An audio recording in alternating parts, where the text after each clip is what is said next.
2011년에 청도경찰서장으로 초임서장을 나가게 되었습니다. 당시 우리나라 나이로 45이었는데 비교적 젊은 나이에 그 경찰서장을 하다 보니까 자칫 제가 폐기나 의욕만 앞서면 여러 가지로 내부적으로나 또 대외 활동에 안 좋을 수도 있다는 그런 생각도 했었습니다. 그리고 대외적으로는 국민 행사나 이런 데 적극적으로 참여를 해서 정말 국민과, 청도 국민과 함께하는 청도 경찰이다 하는 이런 그 경찰상을 보여드리고 싶었습니다. 또 그런 부분들을 청도 국민들이 굉장히 좋게 신선하게 이렇게 받아주셨습니다. 그래서 지금 청도의 많은 분들이 저에게 연락을 하고 또 교류를 하고 또 응원을 해주고 이렇게 할 때는 굉장히 보람을 많이 느끼고 있습니다. 정말 저에게는 정말 큰 행운이었습니다. 청도에 근무한 게. 경찰 생활을 하고 사실은 뭐 유학이든 아니면 그 주저간 생활이든 외국에서 근무할 기회를 한번 갖는 것이 작은 그 소망이었습니다. 그래서 평소에도 늘 외국어 공부를 이렇게 해 왔었고, 그래서 2012년에 청도경찰서장을 마치면서 두 개 공간에서 경찰 영사가 자리가 비게 되었습니다. 그래서 제가 인도 뉴델리에 있는 한국 대사관 경찰 영사로 지원을 해서 2015년까지 3년간 근무를 하게 되었습니다.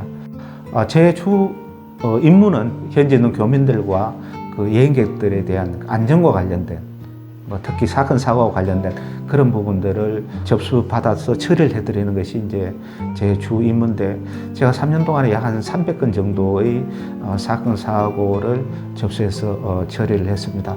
지금도 이렇게 보면 경찰 생활 전체에서 제가 아주 색다른 경험을 했고, 특히 당시에 그 제가 존경하는 그 이중주 대사님께서 외교적 안목을 키워야 되고 또 국제관계가 어떻게 이루어지는 데 대한 그런 소양을 갖고 가는 게 중요하다 이렇게 말씀을 하시면서 굉장히 그런 데 대한 외교나 국제관계에 대한 그런 교육을 많이 시켜주셨습니다. 그래서 그 대사님 덕분에 저도 3년 동안 많은 것을 배우고 우리나라 외교 시스템이나 또 국제적인 안목을 좀 키울 수 있었던 저에게는 아주 소중한 그런 기회였습니다.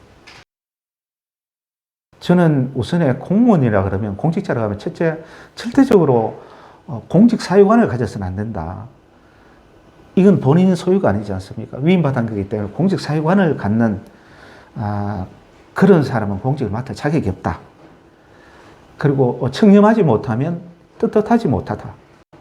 그리고 시민들, 결국은 시민들이 우리 일반 행정의 그 최고의 고객이자 대상이지 않겠습니까? 그래서 시민들을 대할 때는 공정과 친절 최우선에 두고 그렇게 업무를 해왔습니다.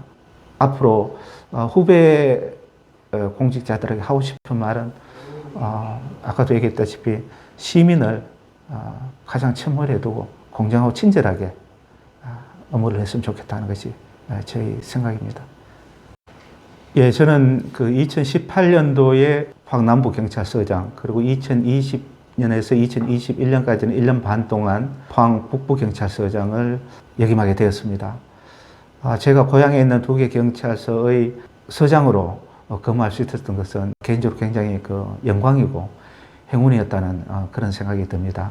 특히 이제 2020년 7월 22일에는 그 지진 특별법 관련해서 흥해은민 골격의 대회가 있었습니다. 그래서 그때 집행부의 의도와 관계없이 일부 흥분한 주민들이 7번 국도상의 그 주요 길목인 그 마산 내거리에서 연자 농성을 해서 그 당시에 그 한 1시간 정도 교통이